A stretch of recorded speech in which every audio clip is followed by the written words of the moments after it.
Welcome to Books in the Freezer, a podcast dedicated to the deliciously disturbing world of horror fiction. I'm your host, Stephanie, and today we are keeping it short and sweet with horror novellas. And joining me today to give some recommendations is the one and only Brandon, or you may know him as Baker Reads on various platforms, including TikTok. So, welcome to the show. Thank you so much for having me. It's like surreal. Oh, I'm so excited to have you on. And I love getting recommendations from you on TikTok, so I felt like I'm happy this is finally happening. Collab of the century right here. Woo!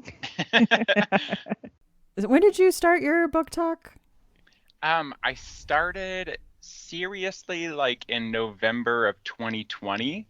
So it's like coming up on 2 years now, which is crazy. Oh, that's wild. Yeah, and it's every day it overwhelms me. Like I wake up and it never feels real, and I will probably never get used to it, but I really enjoy it. Yeah. I'm sure your notifications tab is just like perpetually off the rails. I don't know how people that do this for a living, how they do it. It's I love it and I wouldn't change it, but I would never want to do it for a living. It's too much. It's fun. So what, for listeners that are not on TikTok, what kind of books do you usually talk about on there? My main genre is horror, but I mean I talk about anything dark, disturbing, unsettling. So like literary fiction, dark thrillers, sci-fi, really anything dark. So perfect fit for the show. Right, definitely. All right. And we decided to talk about horror novellas today. Yes. Do you have like a hard, like, if it's over this amount of pages, it's not a novella? Like, do you have a set in your mind, like, number for like a novella definition? Like my like sweet spot is like around like 150 pages. I think technically, isn't it like what, under 200 or something like that? I think that's usually what I have seen and kind of go by. Like for the reading challenge, I think I cut it off at like 200. But you're right. 150 is like a good sweet spot. Like that is like the perfect length novella. Yeah. And I don't know. There's just something about like I've read more novellas this year than I have, I think, any other year combined. And some of my favorite books this year have been novellas, like some of the books that I talk about and recommend the most. I don't know, they're addictive. Yeah. Well, it is too. You get that like high from like finishing a book and it wasn't like a huge time investment. There's just a lot. Are you a big short story guy?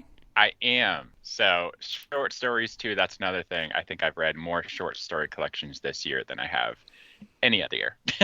And I think it's because like there's just been so much going on just in my life and then life in general. Like it's just so easy and like you said, satisfying to just like pick up a book and know you're going to finish a story, whether it be a short story or novella or whatever it is. It's the best feeling.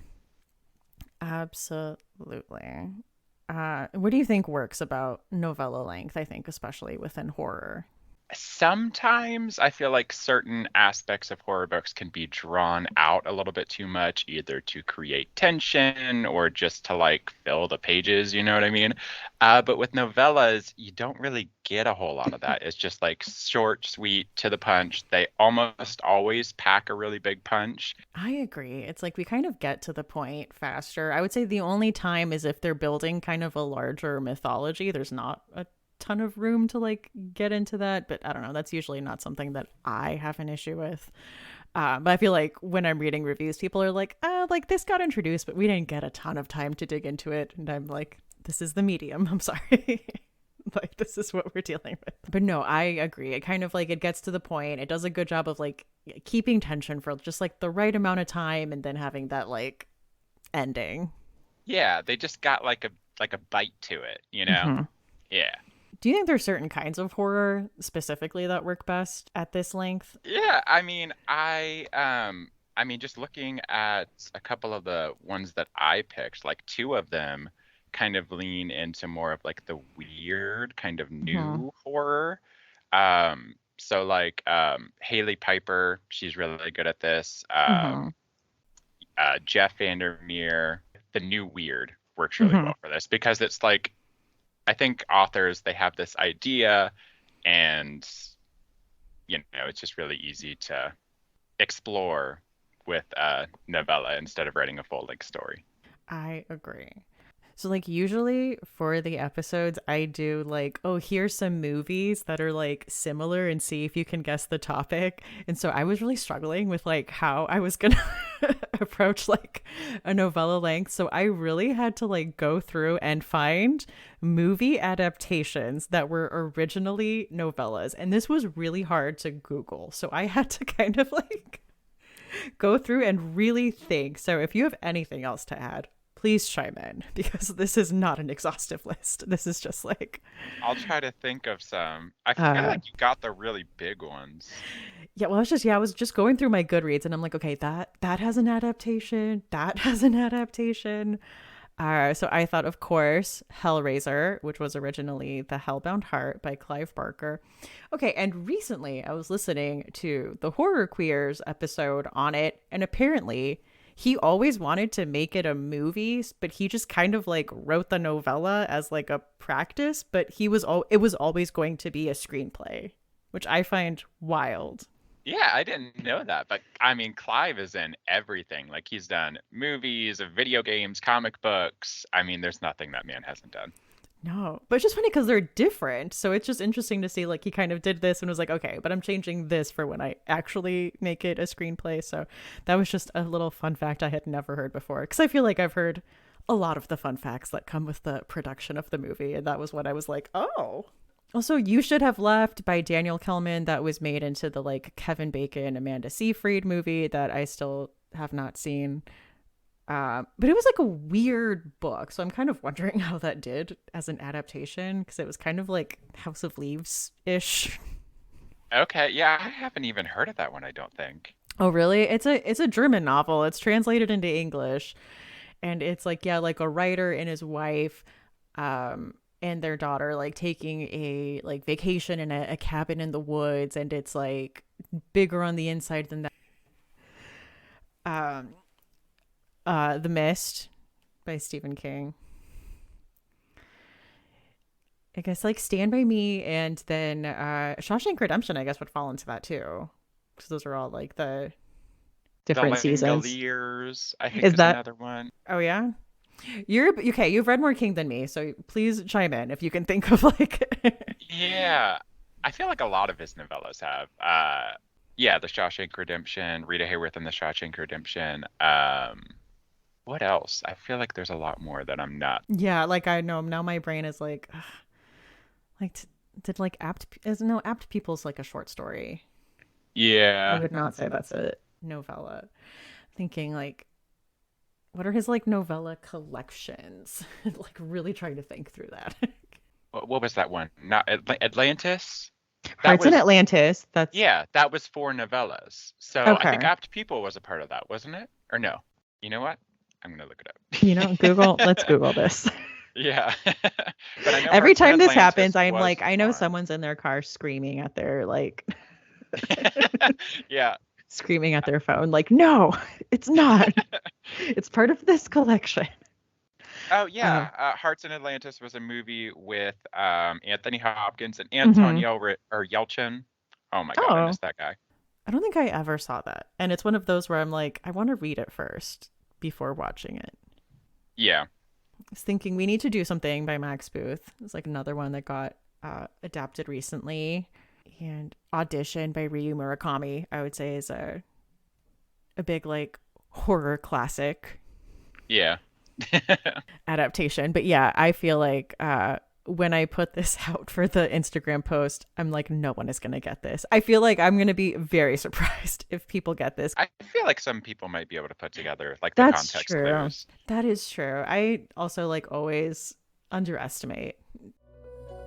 This episode is brought to you by Fangoria, the world's best horror and cult film magazine since 1979. Listeners can use code Books in the Freezer to get 20% off their order. That includes, of course, merchandise and first-time subscriptions and single issues of the magazine. Not only are there tons of articles and interviews about upcoming horror movies, there's a regular segment by Stephen Graham Jones all about slashers called Slasher Nation, so you're going to want a copy. So again, that is code Books in the Freezer, and thank you, Fangoria, for supporting the show. All right, well, should we get to talking about some books? Yeah. Okay. I want to start off with kind of a polarizing book, I feel like. Like, this is a book that, like, I think it was one of the first videos that blew up for me, and the comments, the responses were super polarizing on both ends. And this is Things Have Gotten Worse Since We Last Spoke by Eric LaRocca. Where do you fall on this? I actually really liked it. I feel Okay. like I can't remember my exact review, but I was very much in the field of like I enjoyed it, but like I get it. Like I understand a lot of people don't. Like I feel like there's valid conversations on both sides. But for what it was, I feel like I was not bamboozled. Like I was Mm-mm. promised a short, entertaining, easy to read book with that, with some gross imagery. And I feel like it Mm-hmm. delivered. Yes. Yeah, I definitely like when I finished it, I was enthralled the whole time. I feel like it gave me what I wanted, which was like an enticing story and the gross body horror. And I'm like, yes, it did give me those things. So, if, in case you're not familiar, this follows two women who begin an online relationship based on the listing of an antique apple peeler. And this kind of slowly turns into kind of a strange, like, kind of like BDSM relationship. And it just becomes more intense as it goes on. Like, the stakes keep getting higher, and the things that are demanded of one person just keep, like, increasing. And it's just like this very toxic, just I keep saying intense, but like intense relationship. And I mean, it's a short, this whole episode I'm gonna be like, I don't know, it's short, I don't want to give it away, but like, things happen. There's very like disturbing kind of gross stuff. So I rating wise, I guess I would put it in the freezer or the fridge, like, I don't know, like a low freezer, high fridge. I feel like I really want to talk about it more, but I can't even really talk about like what is gross about it or like what it goes into, because it is like 100 pages. Yeah. And like mostly dialogue, like not a whole lot of plot. Yes. So it goes, but it goes by so fast. Cause yeah, it is kind of, Yeah. you are reading this through like email, like a aim, like, you know, online conversation with like usernames and stuff. Um, but yeah, it read, Quick and short. I feel like I finished it in like a half an hour. yeah, Like it like was such a quick read. it absolutely is. And I am mad at myself because I didn't buy one of the like physical copies like during that first run when it came out with that like iconic Yeah.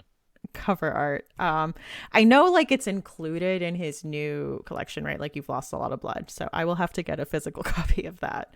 But I'm always like, man, like I bought it digitally. So I have it on my Kindle, but I don't have it like on my shelf. But Yeah, me too.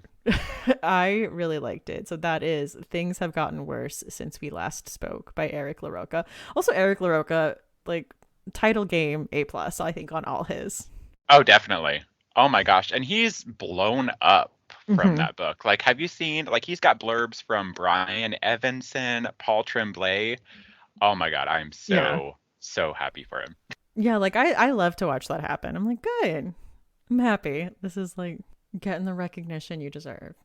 Definitely. So, for my first book, I wanted to talk about a new one that actually just came out, I believe, at the end of September. So, just like a couple weeks ago.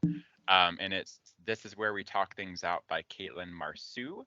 Um, and it's the newest one from one of the newest ones from Darklit Press.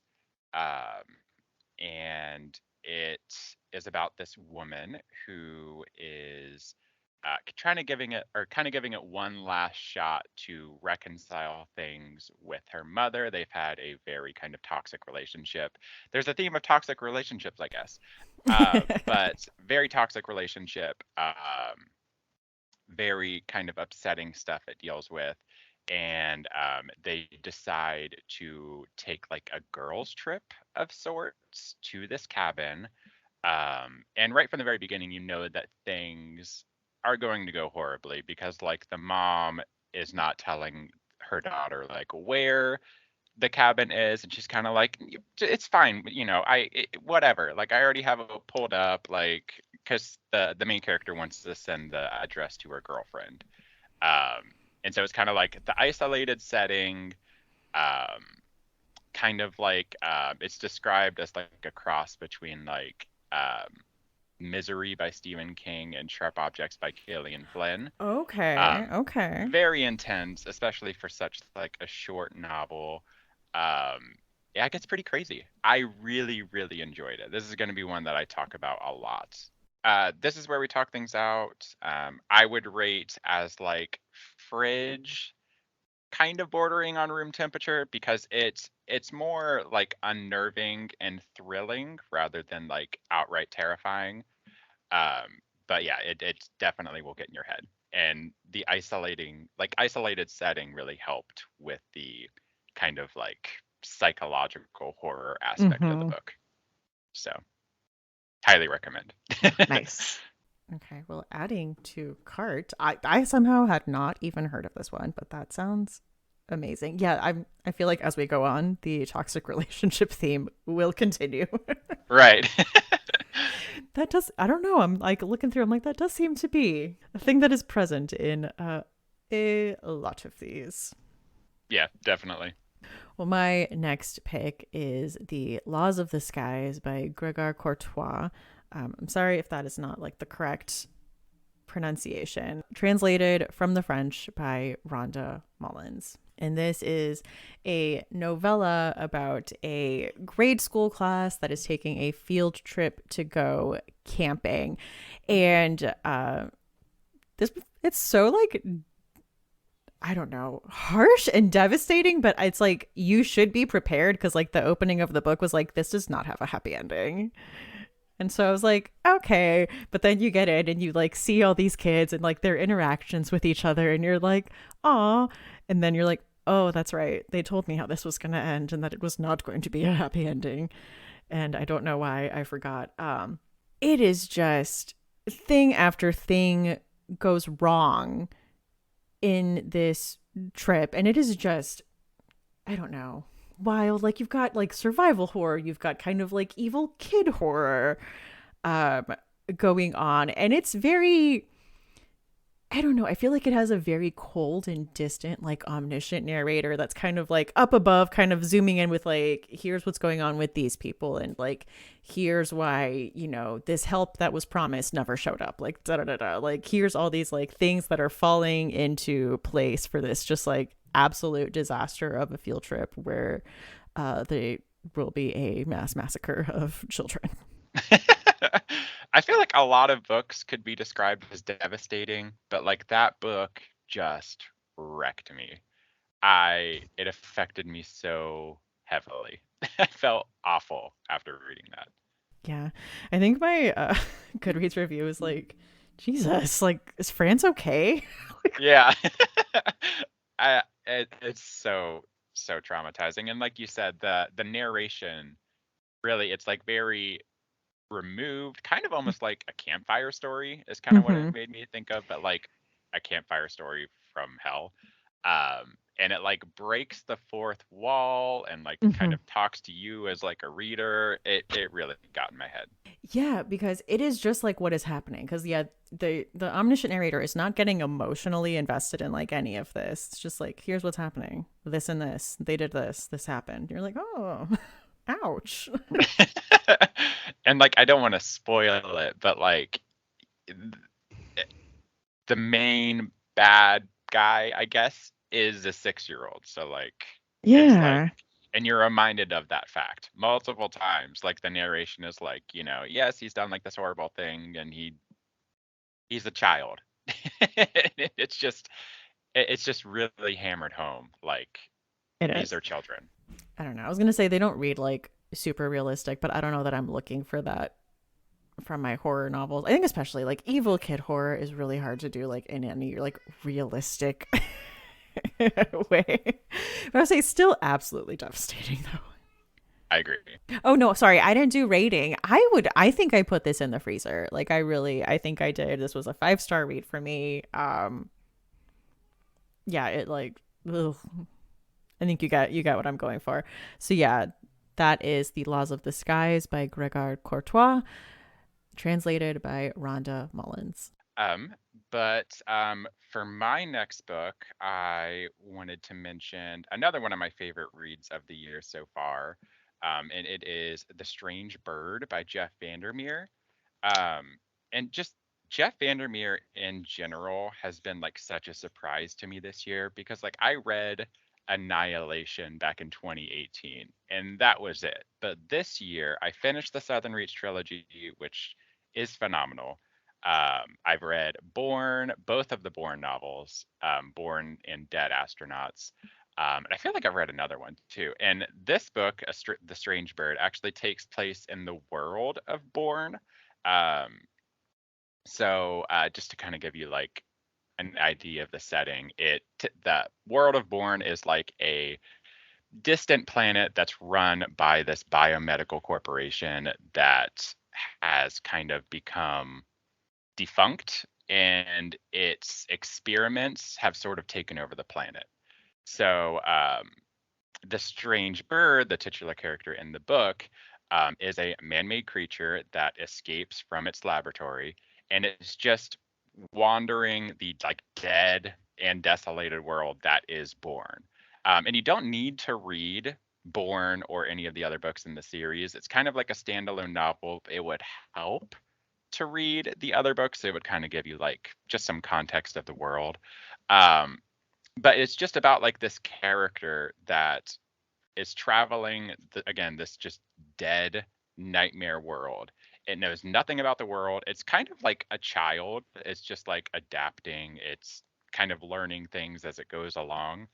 um and yeah, it's like kind of a mix between I would say like one of those like hybrid books. It's like sci-fi and then like new weird and like a little bit of like a cosmic aspect, I guess. um, but just so good. And Jeff Vandermeer does that so well, in my opinion. Um, but yeah, I would say um, this is probably a room temperature book. But again, it's very bleak. If any of you guys have read or heard of the book The Painted Bird by Jerzy Kaczynski, I have heard that that was what inspired this book, and they basically have like the same plot lines. So, in The Painted Bird, it's about a boy that is wandering the Polish countryside during World War II. This is about like a created creature wandering this dead world. So, Hmm. yeah, definitely not a feel good book. I was not happy, but I don't think any of ours are. it's a running theme with the books we talk about. It's like, oh my god, I felt like crap. I was crying in the corner. 5 stars. Crying, throwing up, love it. Right. Okay. Well, my last pick is one that I think, yeah, it came out this year. It is Below by Laurel Hightower. This is a novella from Ghoulish Books, which is like Max Booth the Third's like imprint, like publishing company. And I really liked this. This one really surprised me. I read it at the beginning of the year, and even then I was like, this is going to be a standout book for me for the year. Like this is going to make it for sure on my year-end favorites. So I'm glad I finally.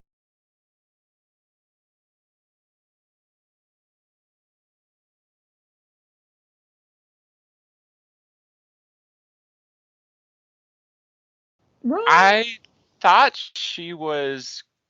I can't remember the exact place, but I know that she was just going through a divorce Yes. and she was traveling cross country to kind of like prove it to her ex, like I can do Hmm. this and I don't need you. Yeah. So she's traveling somewhere, but there's treacherous driving conditions. And as someone who has like really big driving anxiety, just like the descriptions of like driving in this weather, and she stops at a truck stop and is like thinking about like, do I want to keep going? Because this is one of those things she's proving to her ex-husband is like, look, like I can do it. I can handle this. I can push through this storm. But just like her anxiety, like at that scene where she's like thinking about getting back in her car, I was like, oh, I feel this. I feel this as someone who like hates driving in bad weather. Honestly, even good weather, Right. stressed me out. But at this truck stop, she meets a truck driver who kind of sees that she is a little shaken up, and he kind of goes over her. They talk and establish a rapport, and he gives her a an extra radio that he had on hand so that they can talk. And he's like, just follow me. Like I'll like keep tabs on you, and we'll just kind of like go until we need to part ways. Like no big. And she's like, okay, like sure, like that sounds fine. And it is fine for a bit. The storm is a little crazy, and she sees that he is struggling, and eventually just kind of like jackknifes and goes over the guardrail, and just like his whole truck disappears down a steep hill. And she's like, oh my God. And so she's kind of at this crossroads, like, what do I do? Like, I'm kind of obligated to go down there and like see what's going on, right? Or should I just keep going and just try to get like myself to safety and like kind of go somewhere, because she has no signal either. So she's like, should I go somewhere where there's signal, try to like call someone to come, or should I go down myself? Right. That descent scene was one of the freakiest Yes. things that I have ever read. Not even joking or exaggerating. Yes. It full body chills. Absolutely. Like there's so much. And the way this goes from like psychological horror to kind of survival horror to like other kinds of horror, also possibly creature horror, Mothman, wink, wink. Um, it went through like all these things so smoothly. And and it's basically, I mean, after a certain scene, it's almost a one person novel. It's just kind of her and her internal monologue, and she like keeps hearing her like ex-husband's voice in her head. But it's like extremely thrilling for just like a almost solely one person novel. And it has like a couple twists and turns, like complete plot twists that I was Yes. like, wait a second. Wait, what? Yeah, Yeah, I it kind of remember being like, reminded me. excuse me? Yeah, like you know how like in Goosebumps there was like always a cliffhanger at the edge of a chapter or the end of a chapter. This happened in this book very often, and I loved it so much. I flew through. Yes. And it is like, there's a lot, because I think despite all of this, like it being such a plot heavy, like a very good, fast moving plot book, you're also so invested in her and her personal growth and her like getting over this divorce and this relationship and like proving her independence. Like you as the reader are so like on board for this, and you're like, yeah, you can do it. Like it really balances all those things so well. So that has been a standout book for me. That is Below by Laurel Hightower. Ooh, rating wise, I would say fridge. It's very thrilling. Like I would say, like I was very into it, could not put it down.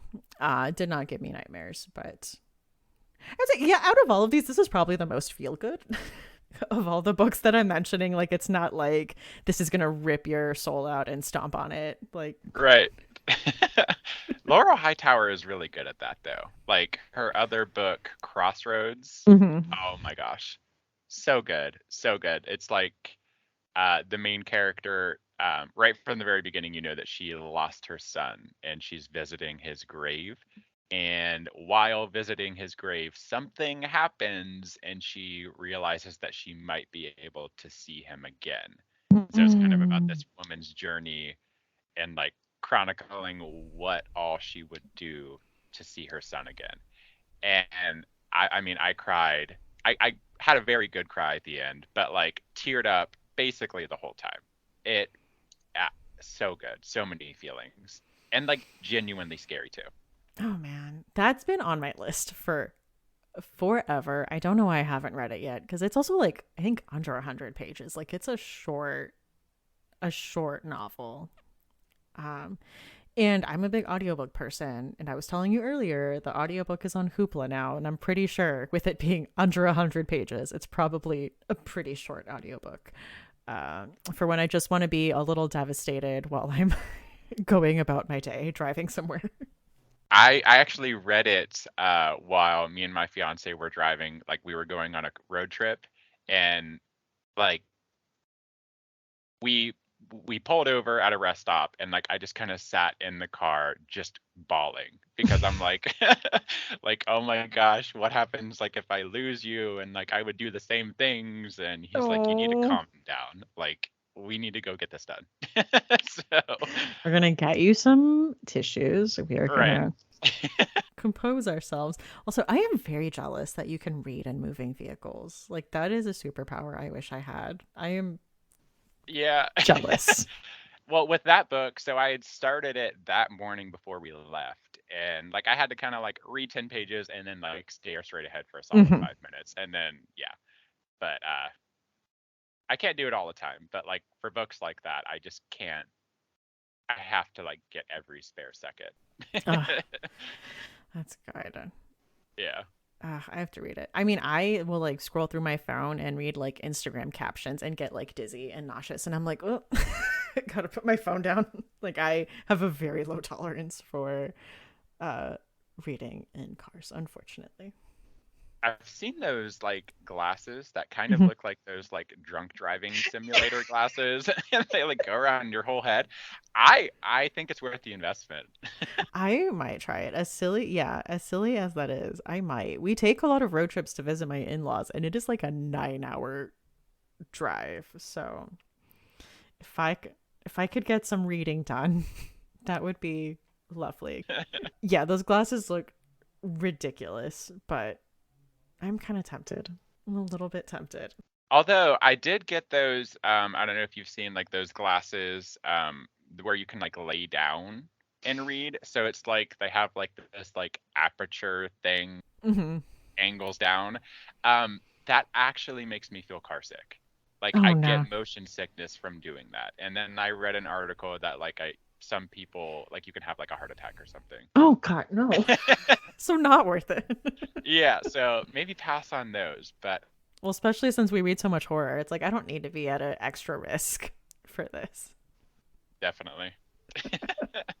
For my last pick, I was going to mention And Then I Woke Up by Malcolm Delvin. But like the whole kind of thing with this book is like go into it as blind as possible. So like all you need to know is that it is a zombie book, unlike any zombie book you've probably ever read before. One of the biggest plot twists I've ever read in a book, and especially considering it's like what, like 150 pages long, like complete 180. I literally put the book down, walked in, and told my fiance like this just happened, and he's like, okay, I don't really understand it, but wow, that sounds intense. So, um, but yes, do highly recommend. And Then I Woke Up by Malcolm Delvin. Um, but I think for my last pick, I'll mention The Worm and His Kings by Haley Piper. This is one that I read pretty recently. It's about a woman. It takes place like in the 90s in New York City, and she's homeless, which I thought was interesting. I don't think I've ever read a book from the POV of a homeless character before. Um, but she is looking for her girlfriend Donna, and after like a couple other women disappear, she thinks that some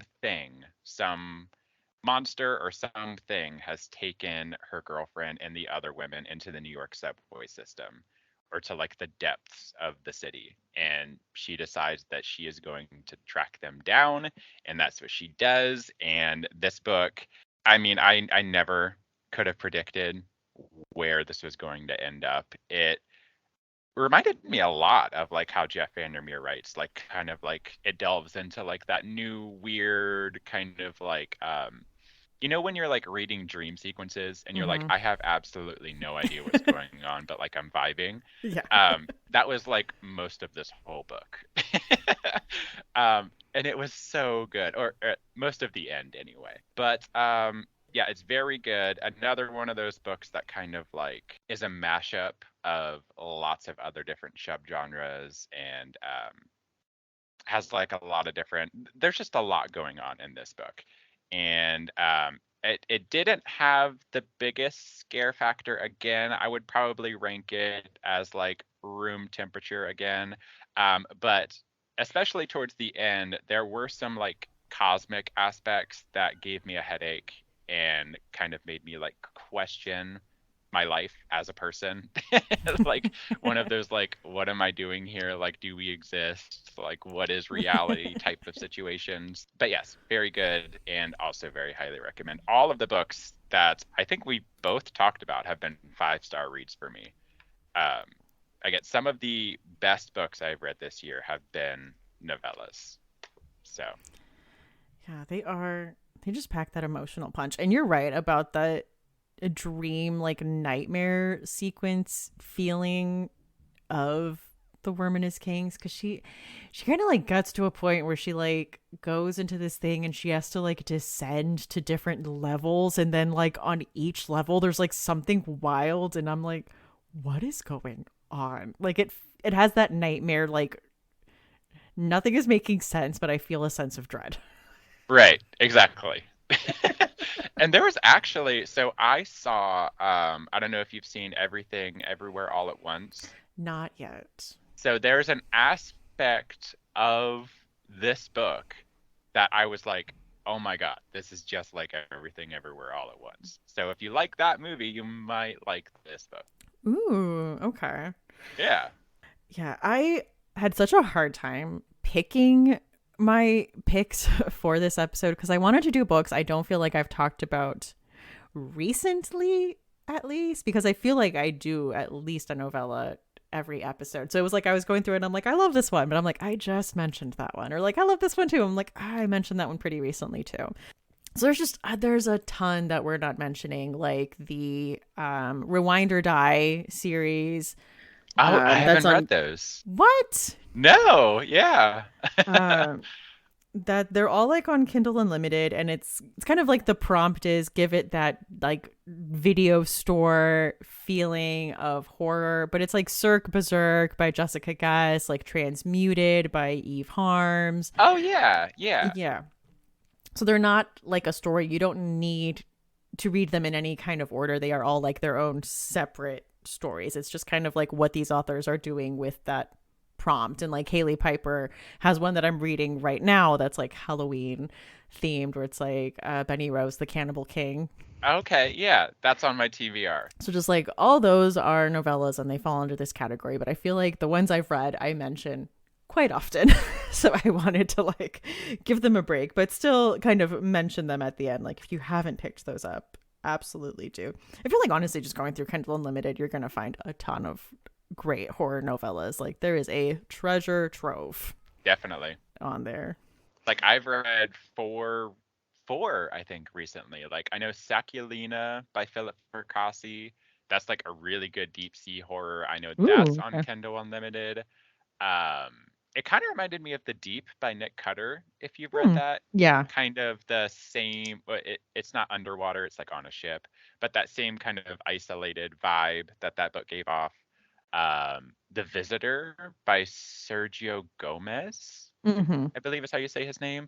Yeah. That was a really fun one, like Christmas horror.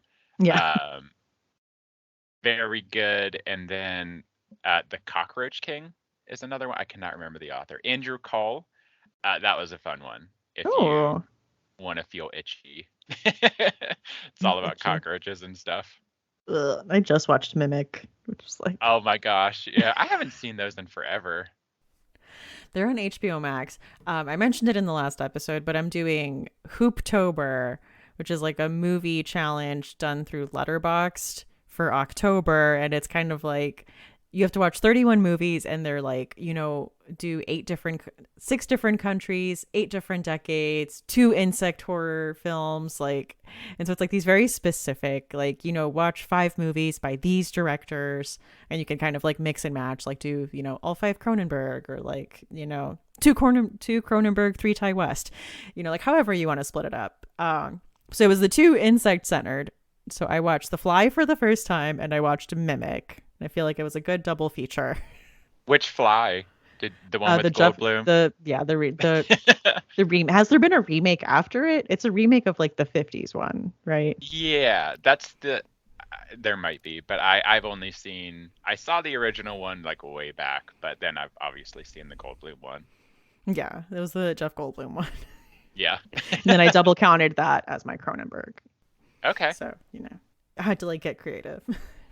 But yeah, what was like another one? Rolling in the Deep, which is the prequel to Into the Drowning Deep.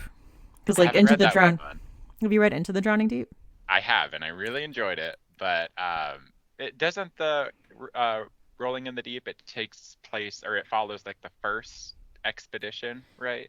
Yes, yeah, because Into the Drowning Deep, for people that haven't read it, is like there was a documentary expedition crew that was going to make this mockumentary about mermaids, and they all went missing and just kind of left behind this footage.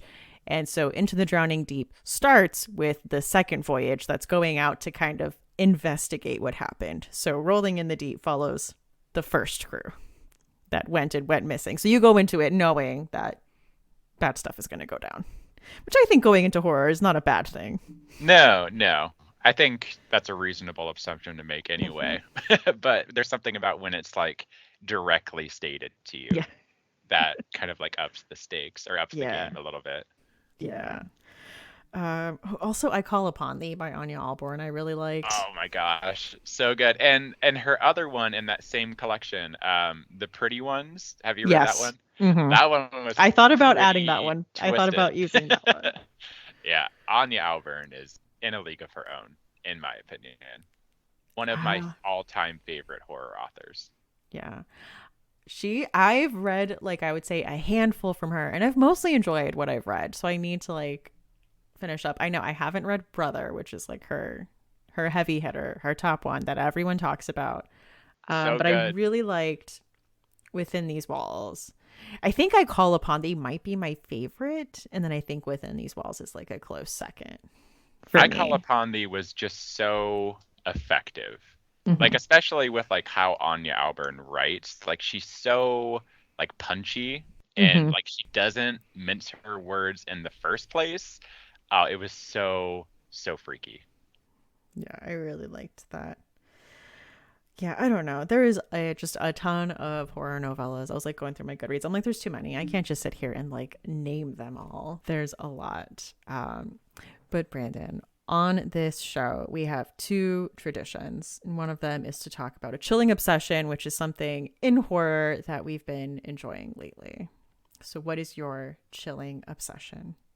Um, well, most recently, I feel like it's kind of horror adjacent, but there's a short story collection that's called How High We Go in the Dark by Sequoia Nagamatsu. It kind of reads like episodes of Black Mirror. Ooh, okay. And it like follows it's like a series of interconnected short stories all about this climate plague that has just like decimated the world. And it's just it's so emotional. And a, a couple of the stories made me cry. Like there's one story, and this is like the one that I think most people talk about. It's about a euthanasia roller coaster. So it's a theme Oh, park oh. where dying children, parents will bring their dying children to this theme park and kind of just have like one last hurrah because like children all over the world are dying. So it's like, why not make them have a happy death?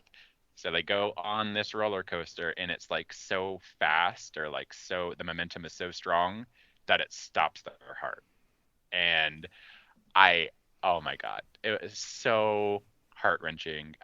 And then there's like another story about like a pig, a talking pig, that again just ripped my heart out. It's sad, kind of literary fiction, but very horrific, very genre bending. Um, and I highly recommend it. I have a lot of questions about that euthanasia park. Ugh. Oh my gosh. And it's like the main character that story follows is kind of just like he was supposed to be a comedian and then he's kind of like going to that euthanasia park to kind of find a purpose in life, and it's like he is like the ride operator that like presses the button basically that kills these children. Such a complicated story. Yeah. I have a lot of feelings just hearing this synopsis of this story. Like I'm literally tearing up just talking about it. It is so horrific and so heavy. Oh wow. I will have to check that out. But no, my other obsession is Nope, directed by Jordan Peele. You've seen it? Yeah. Oh my gosh. I've only seen it the one time, but I think I'm gonna buy it when it comes out. I have seen obviously a lot of people talking about it. There's one scene, and I don't want to spoil it for those that haven't seen it, but I don't think another scene in a horror movie has affected me more than that scene. And there's like 2 or 3 scenes that I could be talking about, but like one in particular, like I saw it with my parents and my fiance, and after that scene, we all kind of just looked at each other like, what the hell was that? It was so chilling. I just loved it so much. I was going to ask, I'm like, is it a scene involving an audience? But I'm like, that doesn't narrow it down. There's like a few. But a few horrifying scenes that involve that. It's the one with Stephen Yeun. He's in both of the scenes that I'm talking about. Oh my gosh, yes, you're right. Okay, it's I think I get where you're going with outside. That, yeah. With, okay. Like, Yes. The sounds. I think it was the sounds that really got to me. But I was not expecting it. And the other scene that you were talking about with the other audience, that too was just so disturbing. Like it very much disturbed me, and I had nightmares for both of the scenes. But wow, I love Jordan Peele so much. I love him. Yes. I like rented it on demand. And I watched it like downstairs, like a glass of wine and my cat. But like when that happened, I stared over at her like she was gonna have some kind of reaction. I'm like, "Are you watching this?" Right. Just totally uninterested. Like I don't know what you're talking about. But I'm like, it's a lot. Stuff just happened. I wasn't expecting it. No. Get Out and Us both had like very unnerving sequences, but Nope was straight up disturbing at times, which I again just was not expecting, but I loved every second of it. Yeah, I think my favorite is the rain on the house. Like just the visual imagery, just the way that was done. I'm like, damn. And the sounds too. Oh yeah, like the sound design on that, like, I give it A+ sound design. Yes. And it was so funny too. Like I can't remember the main character. Keke Palmer, yeah, but I'm like, what is her name? It's like, yeah, but she was so hilarious, and just like the banter back and forth. Like, if it wasn't for that, I mean, it would probably be one of the most disturbing movies that I've ever seen. Yes, like, I loved her. If it yeah, had like a Dunkirk score or something like that, like something very somber. Like if Hans Zimmer scored this, like it would probably be like on everyone's like top 10 most disturbing movies. Yes, Jordan Peele does that so well. I think though, like balancing out like funny dialogue that like cuts the tension, because her kind of back and forth with her brother, like they have such a good relationship, like an interesting dynamic. And then the Circuit City guy that gets brought in, like he just adds like a whole nother like element. And Angel, I think is his name. Yes. Yeah. That's good. Such a good movie. I've seen both. I've probably seen Us more than any other horror movie, and then like Get Out is a close second. But I mean, once I get that DVD, oh my gosh, I'm gonna wear it out. It's gonna go up the ranks. So good. My chilling obsession is this week I watched the new Hellraiser on Hulu. Have you seen it? I haven't. I'm so excited. What's the new Hellraiser's name? Or Pinhead's name? Jamie Clayton. Jamie Clayton. Yeah. She's very good. So I won't give like a ton away, but it did the thing with reboots that I like, where it takes this property, it's kind of like paying homage to things, but it's taking the lore in like a new direction. So like this time with like the configuration, it's like there's 7 configurations that you're getting it into, and like it doesn't have to be the same person doing each configuration, and it's like taking different people. Like it gets into like a whole different like way with it, where it kind of goes into, you know, like it's coming after multiple people for each like change of the box. And I Well, don't that's know. exciting. It's very like, I was like, okay, like that's different and interesting. And it gave me what I wanted, which was like cool Clive Barker-esque like death scenes. Like give me people getting like hit up with chains and like dragged into another torture dimension. Like that's What I'm looking for. Right. And Oh, and her voice though. Oh my gosh. Oh my god. there's a scene where she, like that scene that you see in the trailer, she like takes one of the pins out of her head, and I'm like, yes, perfect, like all the kisses. Yeah. Do you know if Clive Barker was actually like involved in the making of this in any way? I don't know if he was involved. I know it was directed by David Bruckner, who did The Night House, which I also like enjoyed. Okay. Yeah, so I don't know. Probably for being Clive Barker purist, it could have been a little hornier, like a little sexier. Like seductive-y and like yearning Yeah. and A little more of that. It could have used a bit more horniness, but I would say like if you're looking for like a horror movie with like, I don't know, cool deaths and like an interesting lore, I'd say it's not a bad way to spend an evening. Okay. Cool. I'm very excited. I'm probably gonna watch it sometime this weekend. yes. Probably tomorrow. Yeah, you'll have to let me know what you think of it. Like I want a DM. Yeah. All right. And then our last tradition is to ask our guests what their final girl song would be. And I am very excited about yours. So yeah, the first one that came to mind, which like I think in the context of the album, it doesn't work. But it's Sun Bleached Flies by Ethel Cain. And you're a fan. I'm a huge fan. Like I have been, this is probably going to be, okay, I'm outing myself as a big like Swiftie here. So Taylor Swift's new album Midnights hasn't dropped yet, but so far this is my top album of the year, Preacher's Daughter. Wow. Yeah, I've enjoyed the album as a whole. But Sun Bleached Flies is probably my most played song on Spotify. I love it so much. And it's kind of funny because like obviously I read like horror and really messed up stuff, but I love like pop music and like very hopeful music, and this is like so beautifully done.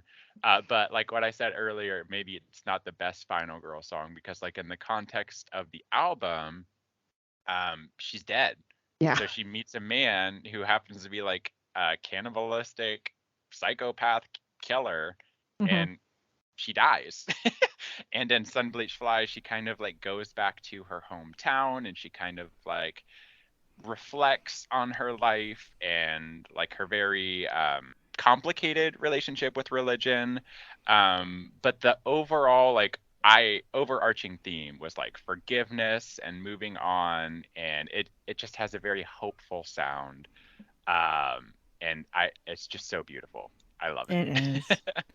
It is. Those two last tracks, like post her death, are so devastating for different reasons. But yeah, like in Sun Bleached Flies, when she's like, I'd give anything to like spend one more Sunday in church, I'm like, oh my gosh, I'm like crying. Yeah.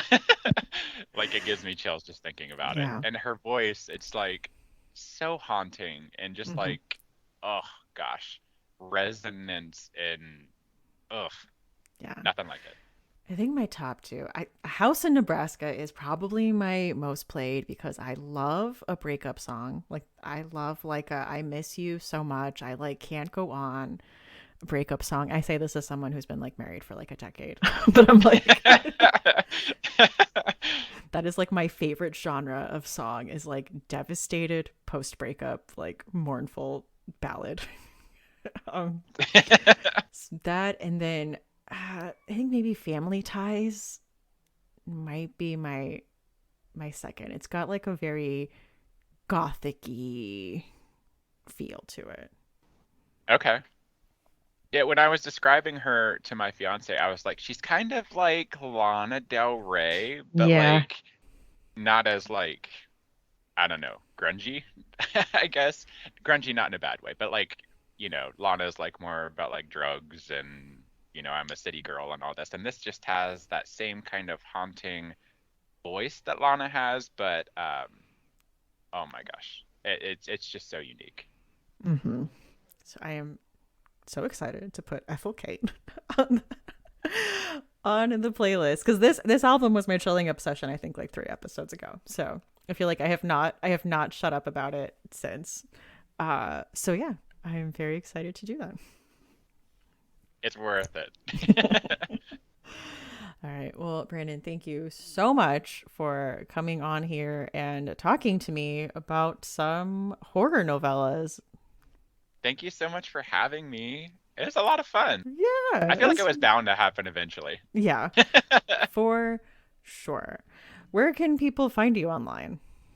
Um, on TikTok and Instagram at Baker Reads. Um, yeah, pretty much it. Yes, definitely. If you're on TikTok and you, for some reason, are not following Brandon for book recommendations, I highly recommend it. Just like a ton of recommendation videos curated to like all kinds of recommendations. So, recommend. I have a lot of fun doing it. Books in the Freezer is a bi-weekly podcast. We post episodes every other Tuesday. You can find us on Twitter at Books Freezer Pod, on Instagram at Books in the Freezer, on TikTok at Books in the Freezer, or you can send us an email at booksinthefreezer@gmail.com. If you're looking for a way to support Books in the Freezer, there are a few ways to do that. The easiest of which being leaving a review on a site like Apple Podcasts or Spotify, or sharing about the podcast on social media, small stuff like that. Word of mouth is huge for small indie podcasts like this. Another way to help the podcast is to utilize the affiliate links that will be listed in the show notes. Also becoming a Patreon supporter at patreon.com/booksinthefreezer. There are 3 different tiers of support. There's options for annual payments. But you can check and see what perks are offered at the different levels, from early episode releases to group chats to movie nights, bonus episodes, the whole deal. So go ahead and check that out at patreon.com/booksinthefreezer if that sounds interesting to you.